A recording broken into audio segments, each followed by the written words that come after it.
Syngman Rhee, independence fighter, authoritarian ruler, exiled statesman. Syngman Rhee occupies a unique and often controversial position in the history of modern Korea. Born on March 26, 1875, in Hwanghae Province, then a part of the Joseon Kingdom, Rhee became the face of Korea's struggle for independence and the political architect of South Korea's early years as a sovereign state.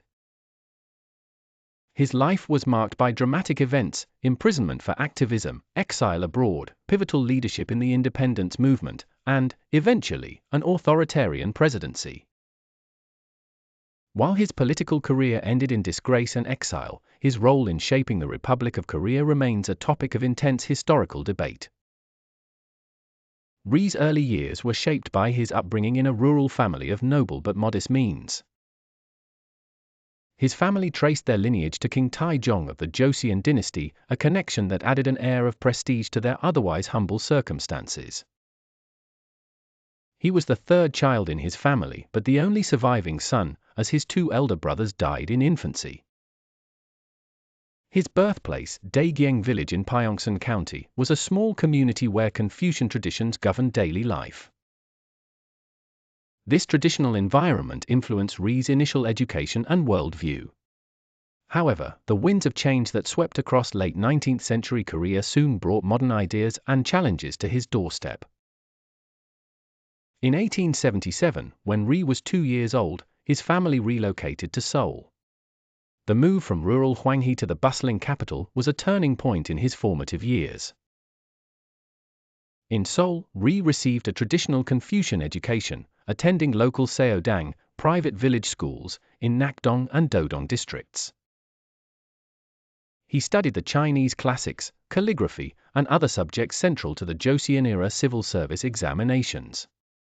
His parents envisioned a future for him as a scholar official within the Joseon bureaucracy.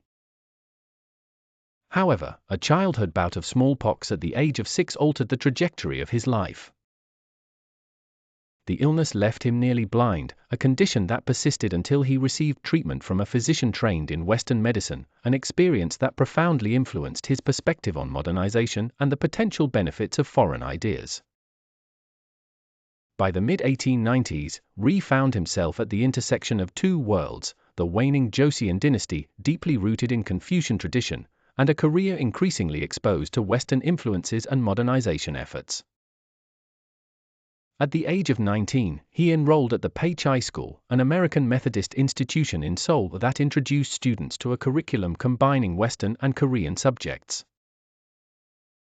The school was revolutionary for its time, offering courses in English, science, and what was known as Sinhakman, New Learning.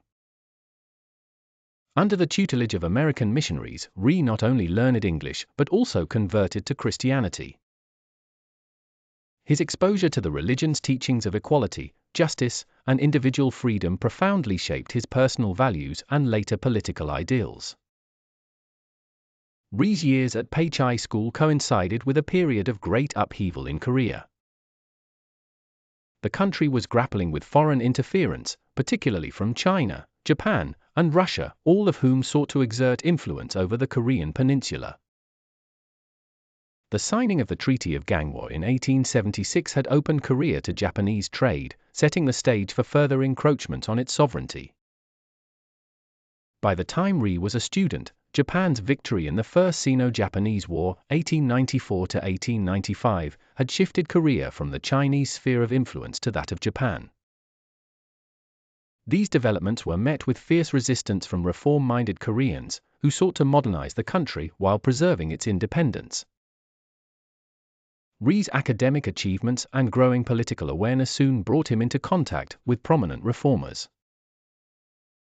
One of his mentors was Seo Jae-pil, a journalist and activist who had returned to Korea after years of exile in the United States following the failed Gapsin coup of 1884. Seo's vision for a modern, independent Korea resonated with Rhee, who joined the Hyeopseong Club, an organization dedicated to promoting reform and independence.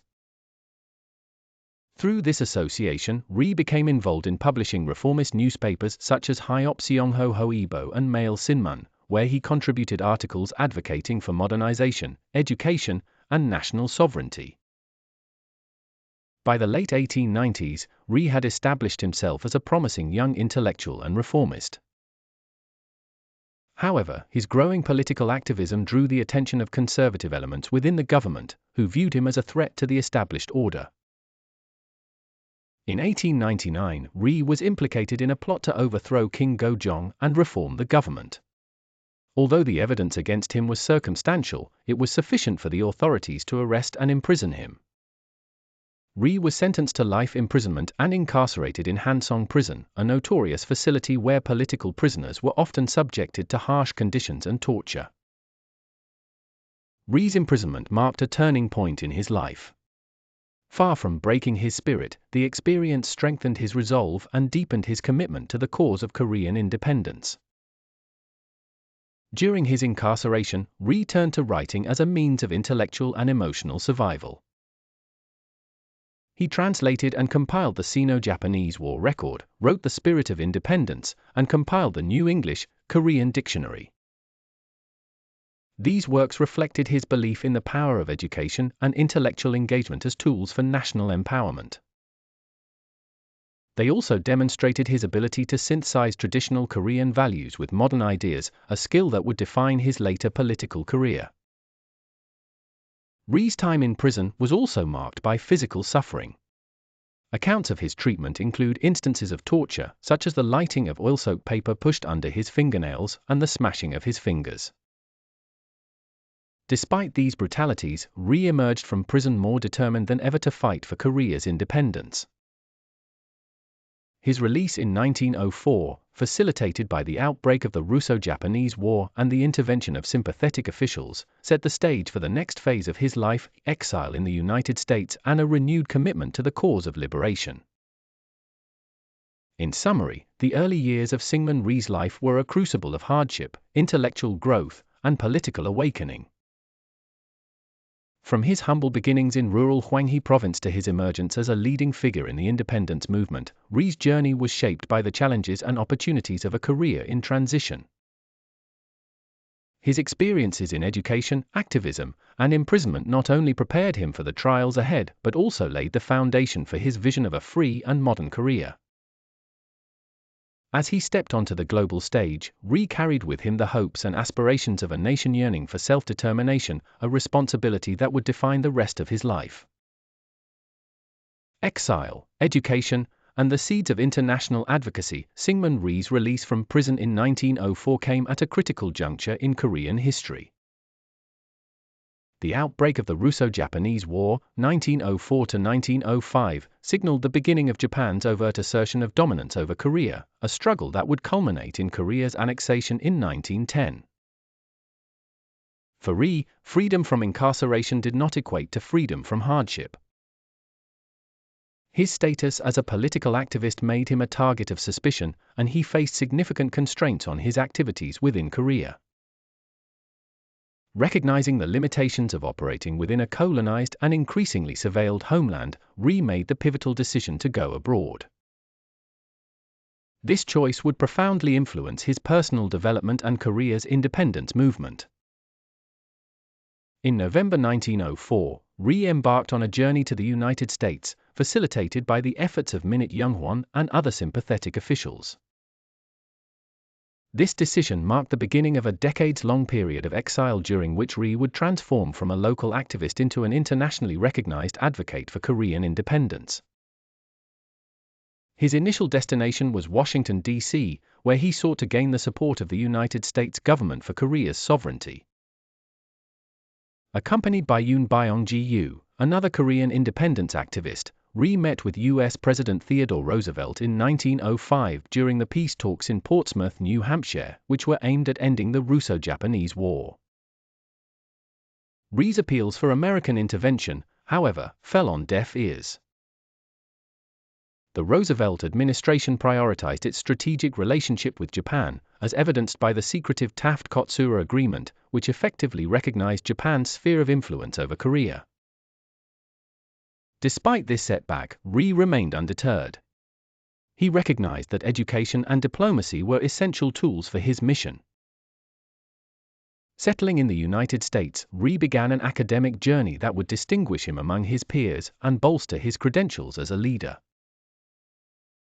In 1907, he earned a Bachelor of Arts degree from George Washington University, followed by a Master of Arts from Harvard University in 1908. These achievements were significant not only for Rhee personally but also for the broader Korean independence movement, as they demonstrated the intellectual capabilities of Koreans to the Western world. Rhee's academic pursuits culminated in 1910 when he became the first Korean to earn a PhD from Princeton University.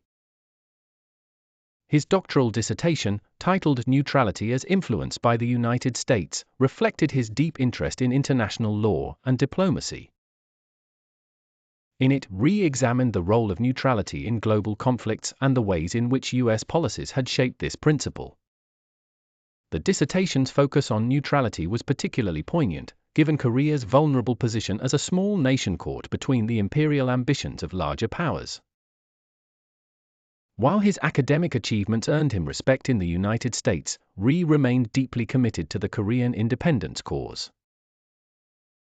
His time in the U.S. allowed him to build connections with influential figures and organizations, including American missionaries and political leaders who sympathized with Korea's plight. Rhee used these relationships to advocate for Korean sovereignty, often delivering lectures and publishing articles that highlighted the injustices of Japanese rule. He also worked to mobilize the Korean diaspora, which was growing in the United States, particularly in Hawaii. Rhee's return to Korea in 1910 was short-lived. By this time, Japan had formally annexed Korea, transforming it into a colony. The loss of Korea's sovereignty was a devastating blow to Rhee and his compatriots. Back in his homeland, Rhee served as a coordinator for the Young Men's Christian Association, YMCA, and worked as a missionary, roles that allowed him to continue spreading modern ideas and Christian values. However, his activism soon attracted the attention of Japanese authorities, who implicated him in the so-called 105-man incident of 1912. This alleged conspiracy, which accused Korean activists of plotting to overthrow Japanese rule, led to widespread arrests and heightened surveillance of independence advocates. Fearing for his safety, Rhee fled Korea again in 1912 with the support of M. Sieg Harris, an influential Methodist leader. Officially, Rhee's departure was framed as a trip to attend a Methodist conference in Minneapolis as Korea's representative. However, it was clear that his exit was a strategic move to avoid persecution. Once back in the United States, Rhee continued his advocacy work, seeking to gain the support of the international community for Korea's independence. He settled in Honolulu, Hawaii, in 1913, where he became a central figure in the Korean diaspora community. In Hawaii, Rhee took over the leadership of the Hanin Jungang Academy, Korean Central Academy, an institution dedicated to educating Korean immigrants and preserving their cultural identity. He also founded the Pacific Ocean magazine, which served as a platform for his ideas on Korean independence and modernization. Through these efforts, Rhee became a prominent voice for Koreans living abroad, inspiring them to support the struggle for their homeland's liberation. The March 1st movement and leadership in exile, the year 1919 marked a turning point for Korea's independence movement. The March 1st movement, a nationwide protest against Japanese colonial rule, galvanized Koreans both at home and abroad. Inspired by President Woodrow Wilson's 14 points, which emphasized the right of self-determination, Korean activists sought to assert their sovereignty on the global stage. In the wake of these protests, the Provisional Government of the Republic of Korea was established in Shanghai, China. Rhee was appointed as its first president, a testament to his stature within the independence movement. As president of the Provisional Government, Rhee faced significant challenges. The government operated in exile and was plagued by internal divisions among its leaders. Rhee's leadership style, which was often seen as autocratic, exacerbated these tensions. Nevertheless, he worked tirelessly to gain international recognition for the Provisional Government, particularly from the United States. In 1920, Rhee traveled to Washington, D.C., to attend the Washington Naval Conference, where he attempted to raise the issue of Korean independence. Although his efforts were largely unsuccessful, they underscored his commitment to the cause. Rhee's tenure as president of the Provisional Government ended in controversy. In 1925, he was impeached by the government's legislature on charges of abusing his authority. This setback did not deter Rhee, who continued to claim the title of president in his capacity as leader of the Hwanghae Provisional Government, a rival faction. He also established the Korean Commission to America and Europe, an organization dedicated to promoting Korean independence on the international stage. By the mid-1920s, Rhee had returned to Hawaii, where he focused on education, publishing, and religious activities. He was appointed president for life of the Korean Comrade Society, further solidifying his influence within the Korean diaspora. Despite the challenges he faced, Rhee remained a prominent figure in the independence movement, a role he would carry into the 1930s and 1940s as global events reshaped the geopolitical landscape. Rhee's continuing struggle for independence and the rise of the Provisional Government. The political landscape of the early 20th century was fraught with complexities for the Korean independence movement. Syngman Rhee, having firmly established himself as a leader within the diaspora, entered a new phase of his activism with the advent of World War I and its aftermath. The collapse of long-standing empires, the reorganization of national boundaries, and President Woodrow Wilson's principles of self-determination gave hope to suppressed nations worldwide, including Korea. Rhee seized this opportunity to amplify Korea's plight on an international scale. His efforts during this period not only defined his role within the independence movement but also cemented his reputation as a controversial yet indispensable figure. The year 1919 was pivotal. The March 1 movement, a nationwide protest sparked by the Korean people's frustration with Japanese colonial rule, galvanized nationalist sentiment both within Korea and abroad. Inspired by President Wilson's rhetoric, Korean leaders abroad sought to harness this momentum by forming a unified government in exile. Rhee's diplomatic skills and international stature made him an ideal candidate for leadership. In September of that year, he was appointed as the acting president of the Provisional Government of the Republic of Korea, headquartered in Shanghai, China.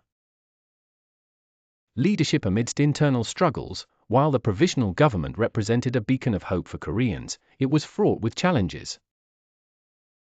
The coalition of activists that formed it came from diverse political and ideological backgrounds, ranging from reformists to revolutionaries. This diversity often resulted in factionalism, as leaders disagreed over strategies, priorities, and governance styles. Rhee, with his firm belief in diplomacy and international advocacy, frequently clashed with colleagues who favored armed resistance and grassroots mobilization. Rhee's tenure as president was marked by ambitious attempts to secure foreign recognition for the Provisional Government. He established the Korean Commission to America and Europe in Washington, D.C., an office intended to serve as the government's diplomatic arm. From this base, Rhee tirelessly lobbied U.S. officials, international organizations, and influential individuals, urging them to support Korea's independence. His strategies included publicizing Japanese atrocities, emphasizing Korea's cultural and historical identity, and framing Korean independence as a moral imperative aligned with global democratic ideals. However, Rhee's efforts met with limited success. The United States and other Western powers were reluctant to antagonize Japan, whose strategic importance in the Pacific outweighed their interest in Korean sovereignty. Furthermore, internal discord within the Provisional Government weakened its ability to present a unified front. Critics accused Rhee of prioritizing personal power over collective goals, a perception that led to his impeachment in 1925. Despite this setback, Rhee did not relinquish his role in the independence movement. From his base in Hawaii, he continued to advocate for Korea's freedom, using platforms such as the Korean Commission and various publications to disseminate his message. His ability to maintain visibility and influence, even in the face of political ostracism, underscored his resilience and commitment to the cause. The long road of advocacy during the interwar period, the interwar years, were a period of frustration and perseverance for Rhee. The global political climate was unfavorable to Korea's aspirations, as Japan solidified its hold on the peninsula and the international community prioritized stability over justice. Nonetheless, Rhee remained steadfast. In 1933, he traveled to Geneva to attend a League of Nations conference, where he sought to raise the issue of Korean independence. Although his efforts were largely ignored, they reflected his determination to keep Korea's plight on the international agenda. During this period, Rhee also focused on community building within the Korean diaspora. As president for life of the Korean Comrade Society, he worked to unify Korean expatriates and channel their resources toward the independence struggle. He founded educational institutions, organized cultural events, and published articles that kept the spirit of resistance alive. His activities helped sustain a sense of national identity among Koreans living abroad, even as their homeland remained under foreign domination. World War II and a renewed push for independence. The outbreak of World War II in 1939 marked a turning point in Rhee's activism. Japan's expansionist policies, which had already devastated Korea, now threatened the broader Asia-Pacific region. Rhee saw the conflict as an opportunity to align Korea's independence movement with the Allied powers' efforts to defeat Japan. He moved to Washington, D.C., in 1939, where he intensified his lobbying efforts. In 1941, Rhee published Japan Inside Out, a book that exposed Japan's militaristic ambitions and highlighted the suffering of its colonial subjects. The book received widespread attention, earning Rhee praise for his incisive critique of Japanese imperialism. Following Japan's attack on Pearl Harbor and the United States' entry into the war, Rhee sought to position the Korean independence movement as a natural ally of the Allies. He cooperated with the U.S. Office of Strategic Services, OSS, the precursor to the CIA, providing intelligence on Japanese operations and advocating for Korean representation in post-war planning. As the war progressed, Rhee's appeals gained traction. The Allied victory seemed to promise a new era of self-determination for colonized nations, and Korea's case became harder to ignore. In 1945, Rhee participated in the United Nations Conference on International Organization in San Francisco, where he lobbied for recognition of the Korean Provisional Government.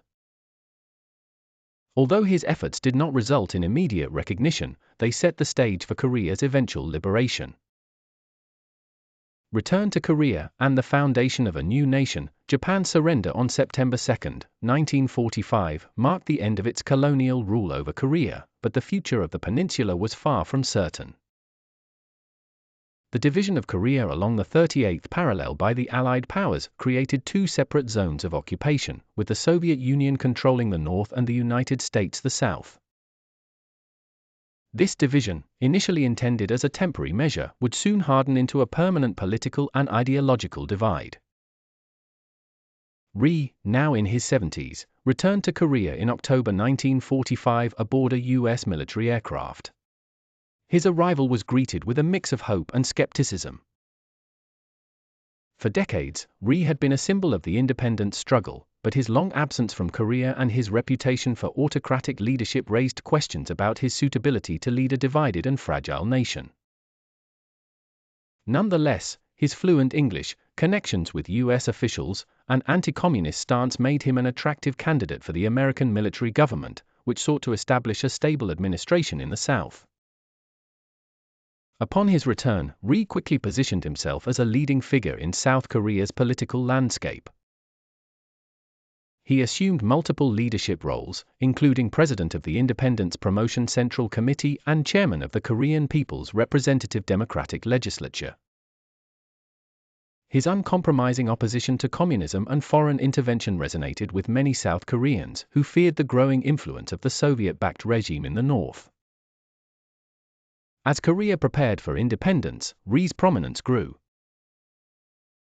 In 1948, he was elected President of the Republic of Korea in the country's first presidential election, receiving an overwhelming majority of the vote. His inauguration on August 15, 1948, marked the official establishment of South Korea, a moment that fulfilled a lifelong dream for Rhee and countless other independence activists. However, the challenges of governing a newly independent nation were immense. South Korea faced economic devastation, political instability, and the looming threat of war with the North. Rhee's leadership during these formative years would prove to be both transformative and contentious, shaping the trajectory of the nation for decades to come. The establishment of the Republic of Korea and the challenges of leadership. Syngman Rhee's ascent to the presidency of South Korea in 1948 marked the culmination of a long and arduous journey. From his early days as a reformist intellectual to his leadership in the Korean independence movement, Rhee had dedicated his life to the vision of a free and sovereign Korea. However, the reality of governing a newly independent nation proved far more complex than the ideals that had driven his decades of activism. The Republic of Korea, proclaimed on August 15, 1948, emerged amidst geopolitical tensions, economic instability, and deep societal divisions. Rhee's presidency would be defined by his efforts to consolidate power, navigate the challenges of a divided peninsula, and contend with mounting opposition to his authoritarian rule. The First Republic and its fragile foundations, the First Republic of Korea, established under Rhee's leadership, faced immense obstacles from the outset. The Korean peninsula had been devastated by decades of Japanese colonial rule, which had exploited its resources and suppressed its cultural identity. The division of Korea at the 38th parallel further compounded these challenges, as it created two competing regimes with vastly different ideologies and allegiances. The Soviet-backed Democratic People's Republic of Korea in the north, led by Kim Il-sung, pursued a communist model aligned with Moscow's interests. In contrast, Rhee's government in the South adopted a staunchly anti-communist and pro-American stance, reflecting his deep-seated belief in the dangers of communism and his reliance on U.S. support. The economic situation in South Korea was dire. While the North inherited most of the peninsula's industrial infrastructure, the South was primarily agrarian, with limited resources to sustain its growing population. The influx of refugees from the North, coupled with the destruction wrought by World War II, placed immense strain on the nascent government. South Korea relied heavily on U.S. aid to stabilize its economy, but this dependence also highlighted its vulnerability to foreign influence. Politically, the First Republic was characterized by a fragile democratic framework that struggled to balance the competing interests of various factions. The National Assembly, tasked with drafting the country's constitution, initially envisioned a parliamentary system with a ceremonial president. However, Rhee, leveraging his popularity and political acumen, pushed for a system that concentrated executive power in the presidency. This move set the stage for his increasingly authoritarian governance, as he sought to suppress dissent and maintain control over the state apparatus. Rhee's anti-communist crusade. One of the defining features of Rhee's presidency was his uncompromising stance against communism. This ideological commitment shaped both his domestic policies and his approach to foreign relations. Domestically, Rhee implemented strict measures to root out perceived communist sympathizers, often resorting to repression and violence. The most infamous examples of this occurred during the Jeju Uprising, 1948 to 1949, and the subsequent suppression of dissent across the country. The Jeju Uprising, sparked by opposition to the separate elections held in the South under U.S. auspices, quickly escalated into a full-scale conflict. Rhee's government, with the support of U.S. military advisors, launched a brutal crackdown on the island, resulting in tens of thousands of deaths. While the uprising was framed as a communist insurgency, many of the victims were innocent civilians caught in the crossfire. The Truth and Reconciliation Commission of South Korea later estimated that at least 14,000 people were killed during the uprising, with the majority of casualties attributed to government forces. Similar atrocities occurred during the Bodo League Massacre, 1950, and other anti-communist purges. Under Rhee's orders, tens of thousands of suspected communists and their sympathizers were detained, tortured, or executed. These actions, while intended to consolidate Rhee's control and eliminate threats to his regime, left a lasting legacy of trauma and division within South Korean society. The outbreak of the Korean War. Rhee's presidency reached a critical juncture with the outbreak of the Korean War on June 25, 1950. The war began when North Korean forces, armed and supported by the Soviet Union and China, launched a surprise invasion of the South. Within days, the North Korean army had overrun much of South Korea, capturing the capital, Seoul, and forcing Rhee's government to retreat to Busan. The initial stages of the war exposed the weaknesses of the South Korean military, which was poorly equipped and undertrained compared to its northern counterpart. However, the intervention of United Nations forces, led by the United States, turned the tide of the conflict. The successful Incheon landing in September 1950 allowed UN and South Korean forces to recapture Seoul and push northward, advancing beyond the 38th parallel and into North Korean territory. Rhee, an ardent advocate for Korean unification, supported the military campaign to reunify the peninsula under South Korean control. However, the entry of Chinese forces into the war in late 1950 led to a protracted and bloody stalemate. Despite the immense human and material costs, Rhee remained steadfast in his opposition to a negotiated settlement. He viewed the armistice talks, initiated in 1951, as a betrayal of South Korea's sovereignty and repeatedly sought to derail the process.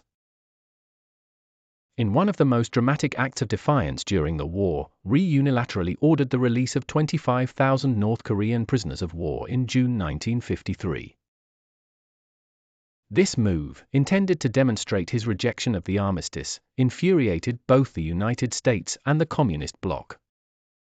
Nevertheless, an armistice agreement was signed on July 27, 1953, effectively ending the fighting but leaving the Korean peninsula divided along the demilitarized zone, DMZ. Rhee's refusal to endorse the agreement underscored his deep frustration with the outcome, as it fell short of his vision for a unified Korea. Post-war challenges and authoritarian rule. The end of the Korean War did not bring peace or stability to South Korea. The country faced the daunting task of rebuilding its economy and infrastructure, which had been devastated by the conflict. Rhee's government, heavily reliant on U.S. aid, struggled to address widespread poverty, unemployment, and social dislocation.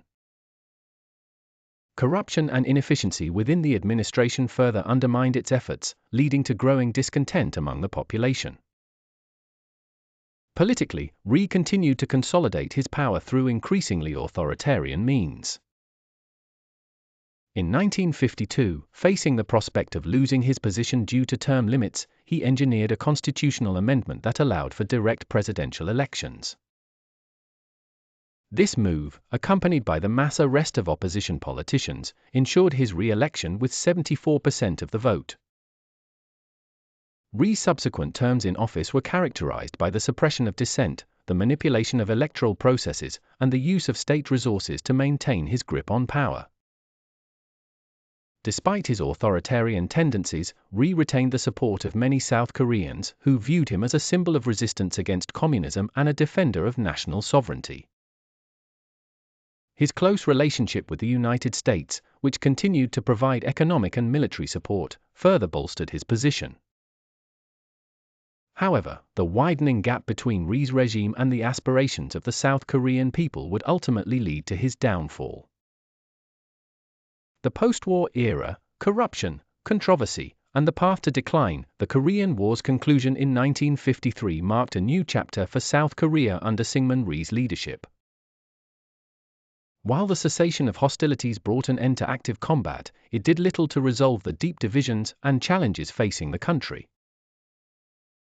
South Korea emerged from the war battered and dependent on foreign aid, with much of its infrastructure destroyed and its economy in shambles. Rhee's government, while firmly entrenched, became increasingly controversial as it failed to address the nation's growing demands for reform and transparency. His administration became synonymous with authoritarianism, corruption, and suppression of dissent, culminating in events that would ultimately force him from power. Economic recovery amidst foreign aid dependence. South Korea's post-war recovery was an uphill battle. The nation faced a dire economic situation, with much of its industry concentrated in the north, which was now under communist control.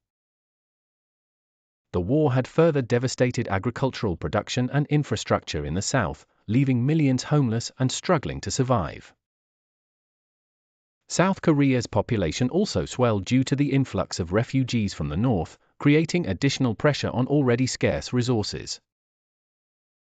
To rebuild the nation, Rhee's government relied heavily on foreign aid, primarily from the United States. Between 1945 and 1960, South Korea received substantial economic and military assistance from the US, making it one of the largest recipients of foreign aid during this period. While this aid played a crucial role in stabilizing the country and preventing economic collapse, it also fostered a culture of dependence that hindered long-term development. Moreover, the distribution of aid was plagued by inefficiency and corruption, with much of the funding failing to reach those who needed it most. Efforts to modernize agriculture and promote industrialization were slow and sporadic, leaving South Korea's economy stagnant and heavily reliant on imports. The gap between the country's economic potential and the realities on the ground created growing frustration among its citizens, particularly the younger generation, who began to demand systemic change. The drift toward authoritarianism. As South Korea struggled to rebuild, Rhee's political approach became increasingly authoritarian. The initial democratic framework of the First Republic was steadily eroded as Rhee sought to consolidate his power. His administration employed a range of tactics to suppress opposition, including censorship, mass arrests, and the manipulation of electoral processes. Political dissenters were often branded as communist sympathizers, a label that justified their persecution in the eyes of the public and international allies. One of the most notable examples of Rhee's authoritarianism was his response to the constitutional term limits on the presidency. Initially limited to 2 terms, Rhee faced the prospect of stepping down after his second term ended in 1956. However, in 1952, he orchestrated a constitutional amendment allowing for direct presidential elections, bypassing the National Assembly and ensuring his continued leadership. This maneuver was accompanied by the detention of opposition lawmakers and the imposition of martial law in key areas, demonstrating Rhee's willingness to prioritize personal power over democratic principles. Despite securing re-election, Rhee's popularity began to wane as his administration became increasingly associated with corruption and inefficiency. His closest allies, including Vice President Lee Ki-poong, were implicated in numerous scandals, further tarnishing the government's reputation. The public's growing discontent was exacerbated by the regime's inability to address pressing social and economic issues, fueling calls for reform. The rigged elections of 1960 and the April Revolution, the 1960 presidential election proved to be a turning point in Rhee's political career. By this time, public dissatisfaction with his leadership had reached unprecedented levels. Many South Koreans, particularly students and intellectuals, were disillusioned with the lack of progress in economic development and the increasing repression of political freedoms. Rhee, now 84 years old, faced significant opposition as he sought a 4th term in office. To secure victory, Rhee's government engaged in blatant electoral manipulation. The death of his main opponent, Cho Byung-ok, from cancer before the election removed any serious challenge to Rhee's candidacy. Nevertheless, widespread reports of voter intimidation, ballot stuffing, and other irregularities marred the election process. The results, which gave Rhee an implausible 100% of the vote, were met with skepticism and outrage. The election of Vice President Lee Ki-poong, Rhee's chosen successor, further inflamed public anger. Lee's landslide victory, achieved through similarly fraudulent means, was widely perceived as an attempt to establish a political dynasty under Rhee's control. These events sparked protests across the country, culminating in the student-led April Revolution of 1960. The fall of Syngman Rhee, the April Revolution marked the beginning of the end for Rhee's presidency. On March 15, 1960, protests erupted in Mason following reports of electoral fraud. The demonstrations quickly spread to other cities, drawing participants from diverse segments of society, including students, workers, and intellectuals. The government's heavy-handed response, which included the use of police force to suppress dissent, only fueled public outrage. The tipping point came on April 19, when a mass demonstration in Seoul drew tens of thousands of protesters. As police opened fire on unarmed demonstrators, the violence shocked the nation and garnered international condemnation. The scale of the protests and the growing unrest within the military and police forces made it clear that Rhee's regime could no longer maintain control. Under mounting pressure, Rhee announced his resignation on April 26, 1960. 2 days later, he was evacuated from South Korea by the U.S. Central Intelligence Agency, which feared that his continued presence could destabilize the country further. Rhee and his wife, Francesca Donna, were flown to Honolulu, Hawaii, where they would spend the remainder of their lives in exile. Exile and death. Rhee's years in exile were marked by relative obscurity. Stripped of his political power, he lived a quiet life in Honolulu, far removed from the tumultuous events unfolding in South Korea. Despite his fall from grace, Rhee maintained his belief in the righteousness of his actions, often reflecting on his role in the country's independence struggle and early years of governance. On July 19, 1965, Rhee died of a stroke in Honolulu at the age of 90. His body was returned to South Korea and interred at the Seoul National Cemetery. While his death marked the end of an era, the legacy of his leadership continued to shape South Korean politics and society for decades to come. Syngman Rhee's legacy and the lasting impact of his leadership. Syngman Rhee's departure from power in 1960 marked the end of an era for South Korea. Yet, his influence on the nation's political, social, and historical trajectory continued to be felt long after his resignation. As the first president of South Korea and a prominent figure in the independence movement, Rhee played a pivotal role in shaping the country's identity. However, his legacy remains deeply controversial, characterized by significant achievements as well as grave failures. The foundations of a sovereign state. One of Rhee's most enduring contributions was his role in establishing the Republic of Korea as an independent nation. At a time when Korea was emerging from decades of Japanese colonial rule and the devastation of World War II, Rhee provided a sense of leadership and direction. His efforts to secure international recognition for South Korea and to build a government framework laid the foundation for the country's sovereignty. Rhee's staunch anti-communism and alignment with the United States also defined South Korea's geopolitical orientation. His government's close ties with the U.S. helped to secure economic and military aid, which was crucial for the country's survival in the early years of the Cold War. By positioning South Korea as a bulwark against communist expansion in East Asia, Rhee ensured its inclusion in the American sphere of influence, a relationship that continues to shape the region's dynamics today. Authoritarianism and repression. While Rhee's contributions to South Korea's independence and international standing were significant, his governance style left a troubling legacy of authoritarianism. His manipulation of the political system to consolidate power set a precedent for the country's subsequent leaders, many of whom adopted similar tactics.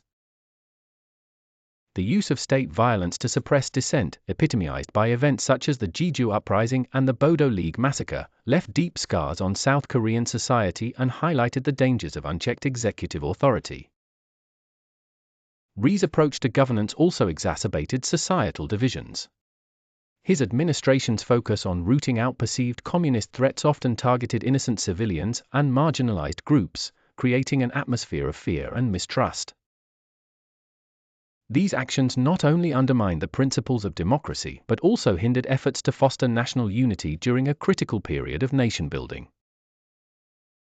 Economic challenges and missed opportunities. Economically, Rhee's presidency is often criticized for its lack of vision and failure to implement meaningful reforms.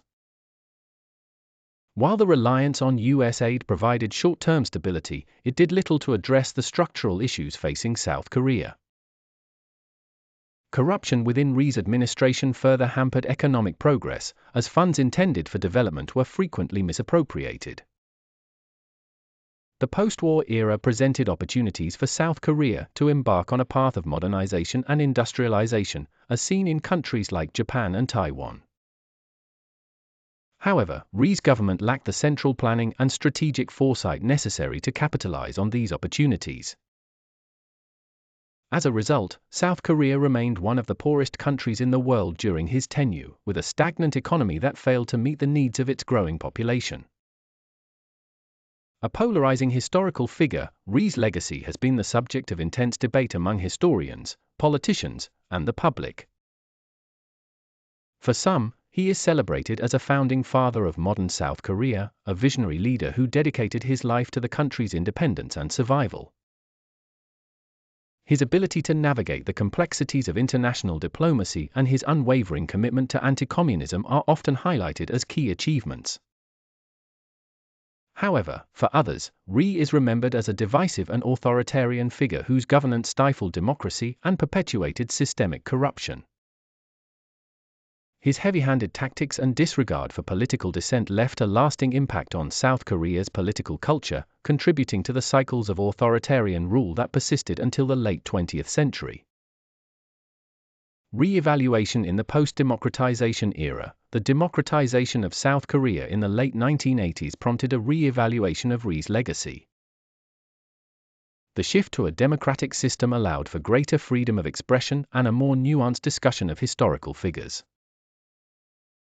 While Rhee's contributions to the independence movement were acknowledged, his authoritarian practices were increasingly scrutinized. In recent years, Rhee has been embraced by some members of South Korea's New Right movement, who argue that his achievements have been undervalued. These proponents emphasize his role in establishing the Republic of Korea and his leadership during a period of immense difficulty. However, this perspective remains controversial, as many South Koreans continue to associate Rhee with political repression and missed opportunities for development. Public perception and memorialization. Public opinion on Rhee remains divided. A 2023 Gallup Korea survey revealed that only 30% of respondents believed Rhee did many good things, while 40% felt that he did many wrong things, and 30% expressed no opinion or declined to respond. These findings reflect the complexity of Rhee's legacy and the challenges of reconciling his contributions with his shortcomings. Efforts to commemorate Rhee have also sparked debate. His former residence, Iwajang, has been converted into a presidential memorial museum, and the Wunam Presidential Preservation Foundation was established to honor his legacy. Additionally, a memorial museum dedicated to Rhee exists in Hwajinpo, near Kim Il-sung's cottage. While these sites serve as reminders of Rhee's historical significance, they also highlight the ongoing tension surrounding his place in South Korea's collective memory. Rhee's enduring impact. Despite the controversies surrounding his presidency, Syngman Rhee's impact on South Korea is undeniable. His leadership during the country's formative years helped to establish its sovereignty and international identity. At the same time, his authoritarian governance and failure to address key economic and social issues left a legacy of challenges that future leaders would need to confront. Rhee's story is a testament to the complexities of leadership during times of upheaval. As South Korea continues to evolve, the lessons of his presidency serve as both a cautionary tale and a reminder of the sacrifices and struggles that shaped the nation's path to modernity. Rhee's influence on modern South Korea and reflections on his leadership. The legacy of Syngman Rhee continues to influence South Korea's political, cultural, and historical discourse. His tenure as the first president of the Republic of Korea established the country's foundation amidst challenging circumstances, but it also left unresolved tensions that would define its political evolution for decades. Examining his influence on modern South Korea reveals not only his contributions but also the lasting consequences of his governance. The political legacy: authoritarianism as a model. Rhee's governance style, characterized by centralized authority, suppression of opposition, and manipulation of constitutional frameworks, set a precedent for subsequent South Korean leaders. His tactics of consolidating power and neutralizing dissent became a model for the military regimes that followed, particularly under leaders such as Park Chung-hee and Chun Doo-hwan. These regimes, like Rhee's, justified their authoritarian measures as necessary for stability and anti-communist defense. However, Rhee's legacy also served as a rallying point for South Korea's pro-democracy movements. The April Revolution of 1960, which culminated in his resignation, inspired future generations to challenge authoritarianism and demand greater accountability from their leaders. The democratization movement of the 1980s, which ultimately led to the establishment of South Korea's Sixth Republic, drew lessons from the successes and failures of Rhee's era. Economic development and the missed window. Rhee's presidency is often criticized for its failure to lay the groundwork for economic modernization, a task that fell to his successors. Under Park Chung-hee, South Korea embarked on a period of rapid industrialization and economic growth, transforming the nation into one of the world's leading economies.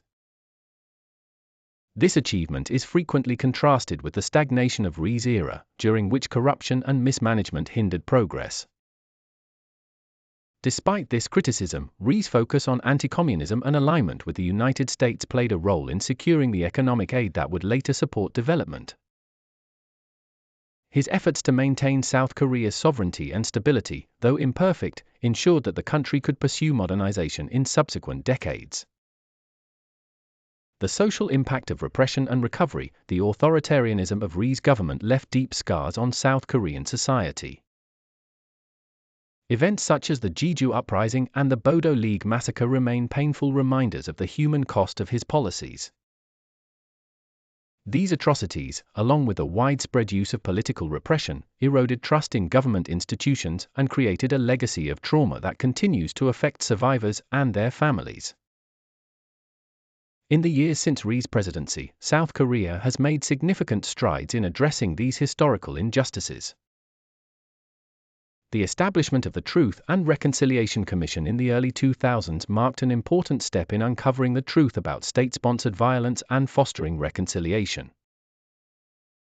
These efforts, while ongoing, reflect South Korea's commitment to confronting its past and building a more inclusive future. The role of education and public memory. Rhee's legacy is also reflected in how his story is taught and remembered.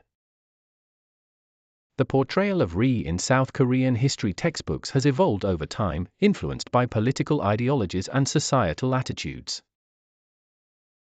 During the authoritarian regimes of the 20th century, Rhee was often depicted as a heroic figure who laid the foundation for South Korea's independence. However, the democratization of the 1980s and 1990s brought a more critical perspective, emphasizing his authoritarian tendencies and failures as a leader. In recent years, the debate over Rhee's legacy has become part of a broader discussion about South Korea's historical identity. Some members of the New Right movement argue that Rhee's contributions have been undervalued and advocate for a more favorable assessment of his leadership. Others, particularly those on the progressive end of the political spectrum, continue to highlight the negative aspects of his governance, calling for greater accountability and transparency in historical narratives. A symbol of independence and controversy, despite the controversies surrounding his presidency, Rhee remains an enduring symbol of Korea's independence movement. His early activism and leadership in the Korean Provisional Government reflect his lifelong dedication to the cause of national sovereignty. For many, Rhee's efforts during the colonial period represent the resilience and determination of the Korean people in the face of oppression. However, Rhee's role as a symbol is complicated by his later actions as president. While his contributions to independence are celebrated, his authoritarian governance and the violence associated with his administration cast a shadow over his legacy. This duality makes Rhee a complex and polarizing figure, whose story continues to elicit debate and reflection. A legacy of lessons for future generations, Syngman Rhee's life and leadership offer valuable lessons for future generations. His successes highlight the importance of vision and determination in achieving national goals, while his failures underscore the dangers of unchecked power and the need for accountability in governance. As South Korea continues to evolve, the lessons of Rhee's era remain relevant in shaping the country's political and social trajectory. For many South Koreans, Rhee's story is not just a chapter in the nation's history but a reflection of the struggles and triumphs that have defined its path to modernity. As the country moves forward, the debates surrounding his legacy serve as a reminder of the complexities of leadership and the enduring impact of historical choices.